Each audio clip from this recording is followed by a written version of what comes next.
Welcome to Learn English with Alex and Maria Part 3. Today we'll discuss how to use until and unless in a sentence, especially when you communicate. Hey Maria, I always mix up how to use until and unless in a sentence. Can you explain the difference? Of course, Alex. Until is used to talk about something that will continue up to a certain point in time. For example, I'll stay here until you come back. This means I'll remain here up to the time you return. I see. So it's about time. And what about unless?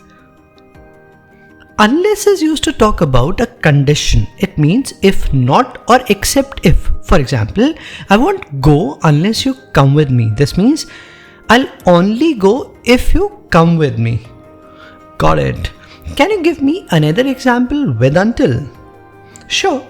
She can't leave the office until she finishes her work. This means she must finish her work before she can leave. That makes sense. And another example with unless? Absolutely. You won't pass the exam unless you study hard. This means you need to study hard or you won't pass the exam. So, until is related to a time frame and unless is related to a condition, right? Exactly. Here's a tip. You can think of until as marking the end of a period of time and unless as setting a condition that must be met. Thanks, Maria. That really cleared things up.